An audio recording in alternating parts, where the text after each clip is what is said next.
우리 예수님께서 공생애를 시작하시면서, 즉 이제 메시아로서 우리의 구원자로서 사역을 시작하면서 제일 먼저 하신 말씀에 주목할 필요가 있어요. 그죠? 우리 주님이 첫 입을 떼셔서 가장 먼저 하신 말씀이 뭐예요? 회개하라, 천국이 가까이 왔다. 회개하라, 천국이 가까이 왔다. 그래서 우리 주님이 전하시는 것을 복음이라 그러잖아요. 그 복음을 어떤 복음이라고 표현하냐면 천국 복음이다 라고 말해요. 23절 중간에 보세요. 그죠? 예수께서 온 갈릴리에 두루 다니사 그들의 회당에서 가르치시며 뭘 전하셨어요? 천국 복음을 전파하시며. 그러니까 우리 주님이 이 땅에 오신 이유, 이 땅에 오셔서 가르치신 복음이 뭐예요? 천국 복음이에요. 그런데 이 마태가 사용한 이 천국이라는 이 용어 때문에 우리가 하나님의 나라에 대해서 오해가 생겼습니다. 대부분 사람들은 천국하면 어떤 의미를 떠올리냐면 죽어서 가는, 이 세상을 떠나 죽은 후에 가는 어떤 나라, 그죠? 그 나라를 천국이라고 생각을 해요. 그러나 성경에서 사용하는 천국이라는 단어하고 하나님 나라라는 단어는 같은 표현이에요. 유독 마태만 천국이라는 단어를 씁니다. 나머지 복음서, 마가복음, 누가복음, 요한복음, 즉 마가와 누가와 요한은 천국이라는 표현을 안 써요. 뭐라고 표현합니까? 하나님 나라라고 표현합니다. 그런데 마태만 유독 하나님의 나라라고 표현하지 않고 천국이라고 표현을 해요. 같은 단어예요. 같은 표현이에요. 그러면 왜 마태는 하나님의 나라라고 표현하지 않고 천국이라고 표현했느냐? 그가 이 편지, 이 마태복음을 누구를 대상으로 썼어요? 유대인들을 대상으로 썼어요. 유대인들은 하나님이란 단어를 직접 사용하는 것을 그들은 조심했어요. 왜냐하면 하나님을 경외하고 하나님의 이름을 함부로 사용하지 않기 위해서 그들은 하나님이라는 직접적인 표현보다도 하늘 혹은 천국 이런 표현을 썼어요. 그래서 하나님의 나라라고 표현하지 않고 천국이라고 표현한 것입니다. 그러나 천국이라는 표현보다는 하나님의 나라라는 표현이 더 적절합니다. 성경에 따르면 세상에는, 우리가 사는 이 세상에는 두 개의 나라가 있어요. 크게. 지금은 우리가 613개가 넘는 나라가 있죠. 대한민국도 있고 미국도 있고 중국도 있고 러시아도 있고. 그런데 성경적으로 보면 이 세상에는 두 개의 나라가 있어요. 뭘까요? 하나는 하나님의 나라, 하나는 세상 나라예요. 우리는 다양한 나라가 있다고 보지만 성경은 두 개의 나라가 있대요. 하나님 나라와 세상 나라. 그러면 하나님 나라와 세상 나라, 이걸 다르게 표현하면 어떻게 말하느냐? 하나님의 나라와 사탄의 나라예요. 그러면 이 두 개는 하나님 나라를 뭐고 사탄의 나라를 뭐냐? 하나님 나라는 누가 다스려요? 하나님이 다스리는 나라예요. 그럼 사탄의 나라는요? 사탄이 다스리는 나라예요. 그러면 어디가 하나님 나라고 어디가 사탄의 나라일까요? 즉 우리는 특별한 어떤 지역과 장소로서 이것을 구별하려고 하는데 그렇게 구별되는 게 아니에요. 하나님의 나라의 장소가 따로 있고 사탄이 다스리는 장소가 따로 있지 않아요. 지역으로 나눌 수 있는 게 아니에요. 그럼 뭘로 나누느냐? 누구의 다스림을 받느냐는 거예요. 아까 하나님의 나라가 어떤 나라라고 했어요? 하나님이 다스리는 나라. 따라서 내가 지금 하나님의 나라에 속해 있는지 사탄의 나라에 속해 있는지는 내가 어느 장소에 있느냐로 구별하는 게 아니라 뭘로 구별해요? 내가 누구의 다스림을 받고 있느냐, 누구를 왕이라고 생각하고 있느냐로 나눠지는 거예요. 만약에 내가 하나님을 왕이라고 섬기고 있고 하나님의 다스림을 받고 있다면 나는 지금 어느 나라에 있어요? 하나님의 나라의 백성으로 하나님의 나라에서 살고 있는 거예요. 그런데 하나님의 나라가 아니라 바로 내가 왕이 되고 내가 주인이 되어서 내 뜻대로 살아가고 있다면 그것은 뭐예요? 사탄의 나라에 살아가고 있는 거예요. 우리는 사탄의 나라 하면 사탄이 직접 통치하고 사탄이 다스리는 것처럼 느껴져요. 근데 실제로는 그래요. 그런데 우리는 사탄의 속임수에 빠져 있어서 마치 내가 왕이고 내가 직접 주인이 돼서 살아가고 있다고 생각을 해요. 근데 실상은 누가 장악하고 다스리고 있어요? 사탄이 다스리고 있어요. 그런데도 우리는 그걸 모르고 내가 주인이고 내가 왕이라고 생각을 해요. 아니에요. 하나님의 나라와 사탄의 나라의 특징이 뭐냐? 하나님의 나라에 살아가는 사람은요, 하나님의 말씀을 따라요. 근데 사탄의 나라에 살아가는 사람은 자기 생각과 자기 욕심을 따라요. 하나님 나라는 하나님이 주인이라고 생각합니다. 그러나 사탄의 나라는 자기가 주인이라고 생각해요. 하나님의 나라에 살아가는 목적과 사탄의 나라에 살아가는 목적이 달라요. 하나님의 나라는 뭘 추구하느냐? 하나님의 의를 추구해요. 의를 추구하며 살아갑니다. 의롭게 사는 거예요. 그게 하나님 나라의 삶의 목적이에요. 그런데 사탄의 나라의 목적은 뭘까요? 죄짓고 살게 하는 거예요. 죄짓고 살고 죄짓고 살다가 망하게 하는 게 사탄의 목적이에요. 하나님이 우리를 다스리시는 목적은 우리가 의롭게 정의롭게 그렇게 살아가게 하시는 게 하나님의 목적이에요. 그런데 사탄이 다스리는 목적은 뭐예요? 죄짓게 만드는 거예요. 그래서 어떻게 하려고? 그 사람 망하게 하려고. 그게 차이예요. 우리가 하나님의 나라와 세상 나라, 즉 사탄의 나라에 대해서 갖고 있는 가장 흔한 오해가 있습니다. 그건 뭐냐? 세상은 사탄의 나라고 교회는 하나님의 나라다라는 생각이에요. 그런데 오해입니다. 실제로 세상에서 살아가면서도 하나님의 나라 백성일 수 있고요. 교회 안에 있으면서도 사탄의 나라 백성일 수 있어요. 뭐 때문이죠? 아까 제가 말씀드렸죠. 내가 어느 장소에 있냐가 중요한 게 아니라 그랬어요. 교회에 있으면서도 그죠? 자기 생각과 자기 욕심을 따라 하나님의 말씀의 다스림이 아니라 자기 뜻대로 살아가면 뭐예요? 그 사람은 비록 장소는 교회에 와 있지만 하나님 나라 백성이 아니에요. 그러나 비록 세상에 있지만 밖에 있지만 그가 세상에 있으면서도 하나님의 다스림을 받으면서 하나님 말씀을 따라 살아간다면 그 사람은 하나님 나라 백성이에요. 근데 우리는 교회에 있으면 이제 우리는 하나님의 나라에 있고 밖에 있으면 세상 나라, 사탄의 나라에 있다라고 생각을 해요. 아닙니다. 핵심은 내가 어느 장소에 있는가가 아니라 누구의 말을 따르고 있는가 하는 것입니다. 우리는 기억해야 돼요. 내가 어디 있냐가 중요한 게 아니라 뭐가 중요하다? 내가 누구의 말을 듣고 있냐는 거예요. 누구의 말을 따르고 있냐는 거예요. 그러니까 똑같이 예배 현장에 있으면서도 그 예배 현장에서 즉 교회에서 하나님의 말씀을 듣고 하나님의 말씀을 따르고 있는 사람은 뭐예요? 하나님 나라 백성이에요. 그런데 교회에 똑같이 앉아있고 예배 현장에 똑같이 앉아있으면서도 하나님의 말씀과 하나님을 따르지 않고 자기 욕심과 자기 생각대로 살아가고 있다면 그는 하나님 백성이 아닌 것이죠. 근데 오늘 본문에 예수님이 아주 중요한 얘기를 하시죠. 회개하라, 천국이 가까이 왔다라고 하세요. 천국이 가까이 왔다라는 의미가 뭘까요? 아까 천국이 뭐라 그랬어요? 하나님의 나라라 그랬죠. 하나님의 나라, 하나님이 다스리시는 나라라 그랬어요. 그러면 하나님의 나라가 가까이 왔다는 의미는 뭐냐? 그것은 예수 그리스도께서 우리에게 오셨다라는 뜻이에요. 왜냐? 예수 그리스도는 하나님의 아들이십니다. 이 세상에 하나님 아버지의 대리 통치자로 오신 거예요. 우리 주님이 오신 이유가 뭐예요?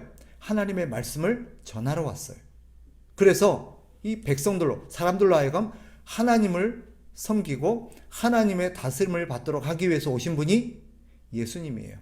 그 예수님은 하나님을 대신해서, 하나님을 대표해서 하나님의 권위를 가지고 왕으로서 이 땅에 오셔서 하나님의 말씀을 전해요. 따라서 사람들이 그 예수님의 말씀을 듣고 예수님의 말씀을 믿고 하나님을 섬기며 하나님의 말씀에 순종하며 살면 그는 하나님 나라의 백성이 될 수 있어요. 그러나 그 예수님의 말을 믿지 않고 예수님을 따르지 않으면 그는 하나님 나라의 백성이 될 수 없는 것입니다. 회개하라. 하나님의 나라가 천국이 가까이 왔다 라는 의미가 뭐겠어요? 지금까지 우리는 하나님의 나라 백성으로 사는 것이 아니었다는 뜻이에요. 그러니까 회개하라 그러죠. 우리 주님이 오셔서 회개하라고 했을 때는 너는 지금까지 하나님 나라 백성이 아니었어. 그 말은 무슨 말이에요? 너는 지금까지 하나님의 말씀을 따르지 않고 하나님의 말씀을 순종하지도 않고 너는 네가 왕이 되어서 네가 주인이 되어서 살아왔어. 회개하라는 말은 뭐예요? 이제는 하나님을 받아들이고, 즉 하나님을 대표해서 오신 예수 그리스도를 영접하고 예수님의 말씀을 믿으라는 거예요. 예수님을 믿고 하나님을 왕으로 모시라는 거예요. 그게 회개하라는 뜻입니다. 우리 주님이 그것을 위해서 오셨어요.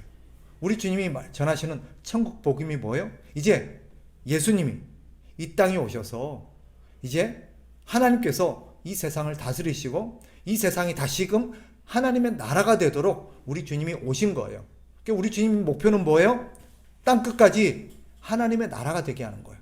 땅끝까지 모든 사람들이 하나님을 왕으로 모시고 하나님을 섬기며 사는 나라를 만드는 거예요. 그게 우리 주님이 오신 목적이요. 우리 주님이 전하시는 천국 복음이에요. 그러니까 우리가 하나님 나라 백성이 되어서 하나님의 백성으로 하나님의 말씀에 순종한다는 것은 무슨 말이에요? 하나님을 대신해서 오신 예수님의 말씀을 우리가 믿고 예수님의 말씀을 순종하면서 예수님을 따라서 살아가는 걸 말하는 거예요. 오늘 본문에 보면 예수님이 오셔서 사람을 부르시죠. 우리는 흔히 제자를 부르셨다라고 표현하는데 하나님의 나라, 천국을 전하면서 천국 백성이 되기 위해서 사람을 선택해서 부르십니다. 제일 먼저 부른 사람이 누구예요? 오늘 본문에 보니까 그죠? 시몬. 우리가 베드로라고 부르는 시몬과 그의 형제 안드레예요. 그리고 또 누구를 불러요? 세베대의 두 아들인 야고보와 요한을 부르세요. 이 네 명을 처음으로 부르십니다. 그런데 이들이 뭐 하는 사람이에요? 어부예요. 왜 하필이면 제일 먼저 선택하고 제일 먼저 하나님의 백성으로 부른 사람이 어부일까요? 그 당시 어부는 어떤 사람이에요? 가장 비천한 사람이에요. 가장 사람들이 무시하는 사람이에요. 가장 못 배우고 가장 가난하고 가장 무식한 사람. 그래서 사회적으로도 가장 천히 여기는 사람이 어부예요. 그런 어부를 하나님 나라 백성으로 처음으로 불렀다는 건 뭐예요? 하나님 나라 백성은 누구나 될 수 있다는 거예요. 하나님 나라 백성은 사람을 안 가린다는 거예요. 직업으로 안 가린다는 거예요. 어떤 신분으로 가리는 게 아니에요. 하나님은 누구나 하나님 나라의 백성이 될 수 있음을 그 시대 가장 비천한 어부들을 선택하고 어부들을 부르심으로써 그것을 보여준 거예요. 그런데 예수님이 그들을 부르자 그들의 반응을 우리가 주목해 볼 필요가 있어요. 여러분 성경책에 색깔 있는 펜이 있으시면 줄을 꺼놓으시면 참 좋을 것 같아요. 똑같은 표현이 반복이 되는데 예수님께서 그들을 부르셨을 때마다 똑같은 반응을 보여요. 처음에 누구를 불렀다 했어요? 베드로, 즉 시몬과 안드레를 부르셨어요. 그러니까 그들이 어떻게 했어요? 20절 줄을 꺼놓으세요. 그들이 곧 그물을 버려두고 예수를 따르니라. 두 번째 가서 누구를 불러요? 야고보와 요한을 부르죠. 그들을 불렀더니 그들도 어떻게 해요? 22절 그들이 곧 배와 아버지를 버려두고 예수를 따르니라. 자, 우리는 여기서 질문을 던져야 돼요.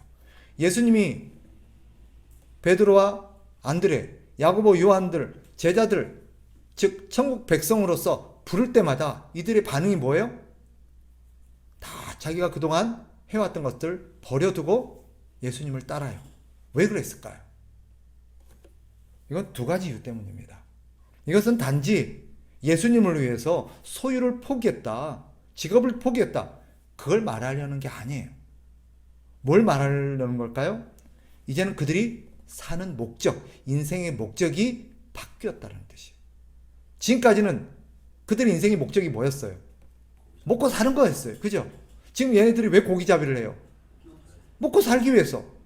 그죠? 먹고 살기 위해서. 그들의 인생의 목적은 뭐예요? 그냥 먹고 사는 거, 이 땅에서. 자기의 만족, 자기 배를 채우는 게 목적이었어요.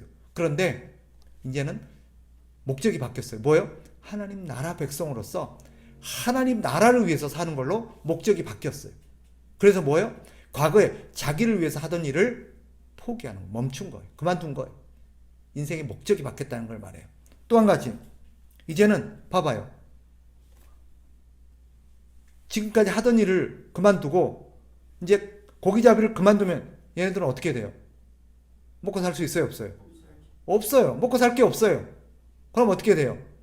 그럼 뭐 죽을 수밖에 없지, 그죠? 맞잖아요. 그런데도 그걸 버렸다는 건 뭐예요? 이제는 내가 먹고 살고 내가 하나님의 나라를 위해서 살아갈 때 먹고 사는 문제는 누가 책임져 주실 거다? 하나님이 책임져 주실 거다라는 것을 믿는 믿음의 고백이에요. 내가 하나님을 위해서 살고 하나님 나라를 위해서 내가 살면은 나머지 거기에 필요한 모든 것들은 누가 책임져 주신다? 하나님이 책임져 주신다는 거예요. 그래서 뒤에 보면 우리 예수님이 뭐라고 가르쳐요? 그 사람들을, 예수님을 따르는 사람들을 향해서 우리가 잘 아는 말씀, 마태복음 6장 33절, 너희는 먼저 그의 나라와 그의 의를 구하라. 이게 무슨 말이에요? 너희는 하나님 나라를 위해서 살아라. 하나님의 나라가 이루어지는 것을 위해서 살아. 그리하면 이 모든 것을 너희에게 다 더하시리라. 내가 너희 먹고 사는 문제는 다 책임지신다. 나머지 필요한 건 내가 다 채워준다. 누가 하신 말이에요? 예수님이 하신 말이에요. 바로 그들이 모든 것을 버린 거는 뭐예요? 그런 신앙 고백이에요. 알겠습니다. 나는 이제 인생의 목적이 바뀌었습니다. 나는 나를 위해서 살지 않고 내 배를 위해서 살지 않고 하나님의 나라를 위해서 살겠습니다. 이 세상이 하나님의 나라가 이루어지도록 나는 그렇게 살겠습니다. 나머지는 하나님이 책임져 주실 줄 믿습니다. 이 고백이에요. 그래서 하나님 나라 백성의 특징이 있어요. 하나님 나라의 백성에게는요, 하나님 나라 백성, 그 사람이 하나님 나라 백성인지 아닌지를 구별할 수 있는 특징 두 가지. 뭘까요? 첫째는 그 사람이 뭘 위해서 사는가 하는 거예요. 열심히 일하고 열심히 돈 번다고 무조건 세상 일하고 무조건 나쁜 거 아니에요. 열심히 일하고 열심히 돈을 버는데 그 목적이 하나님의 나라를 위해서 한다면 뭐예요? 그 사람은 천국 백성이에요. 하나님 나라 백성이에요. 그런데 열심히 일하고 돈 버는 목적이 자기 배 채우고 자기 잘 먹고 잘 살고 자기 편하게 살고 자기 배를 위한 거라면 그 사람 뭐예요? 세상 나라. 하나님 나라 백성이 아니에요. 그래서 겉모습은 똑같아도요, 누군가는 하나님 나라를 위해서 사는 사람이 있고 누군가는 자기 배를 위해서 사는 사람이 있어요. 그런데 그 사람이 천국 백성인지 아닌지를, 하나님 나라 백성이 아닌지를 뭘로 구분해요? 목적이에요. 목적. 왜 일하냐는 거예요. 왜 사냐는 거예요. 나는 하나님의 나라를 위해서 삽니다. 오늘도 하나님의 나라를 위해서 나는 수고합니다. 그 사람은 하나님 나라의 백성이에요. 두 번째, 하나님 나라 백성의 두 번째 특징이 뭐예요?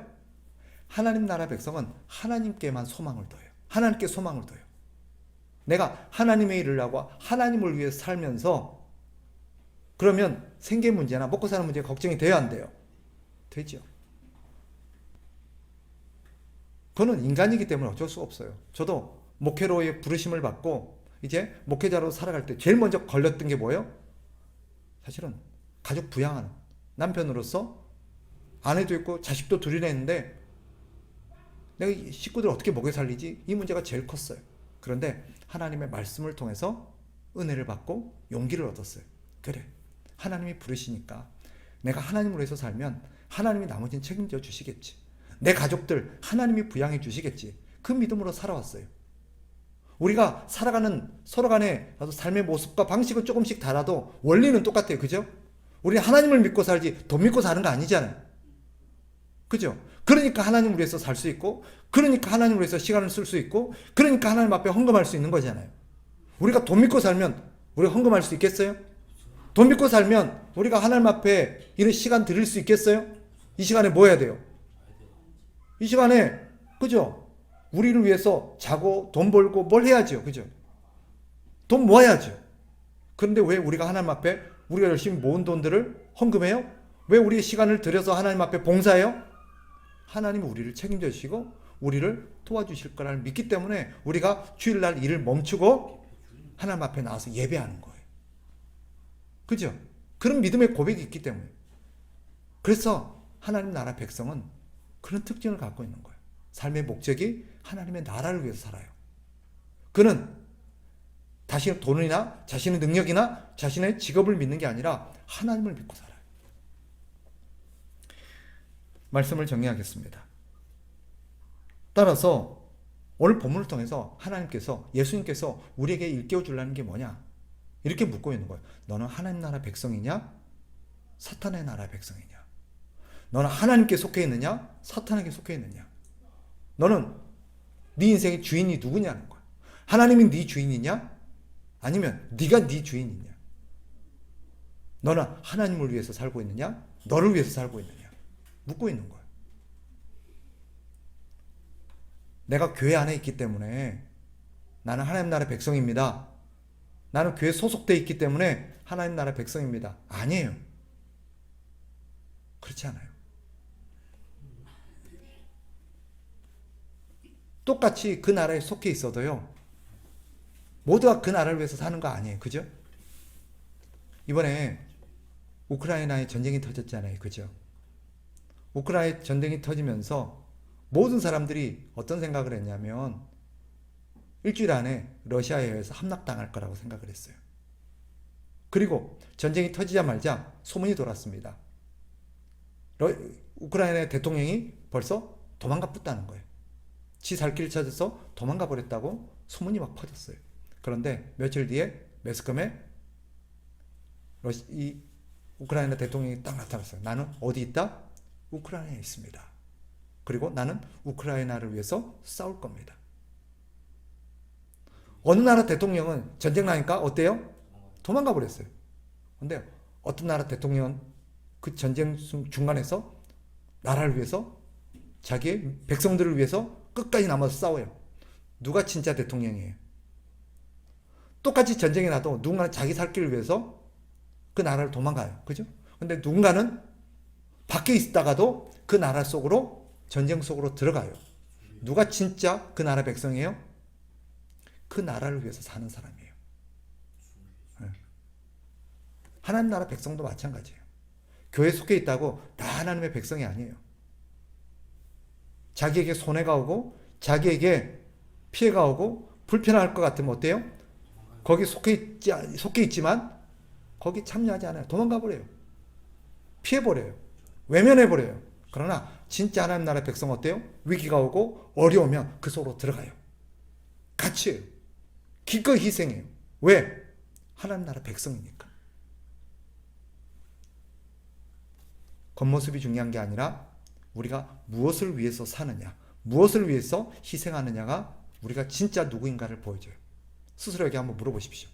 나는 하나님 나라 백성입니까? 하나님 나라를 위해서 기꺼이 희생하고 하나님 나라를 위해서 기꺼이 뛰어들고 하나님의 나라를 위해서 기꺼이 내 것을 헌신할 수 있습니까? 그가 하나님 나라 백성입니다. 우리 모두는 하나님 나라 백성으로서 우리 주님을 따라서, 그죠? 온 세상이 하나님을 알고 하나님을 섬기고 하나님의 나라가 되도록 우리가 기꺼이 우리 자신을 드리면서 그것을 위해서 살아가는 저와 여러분들 되기를 주의 이름으로 축복합니다.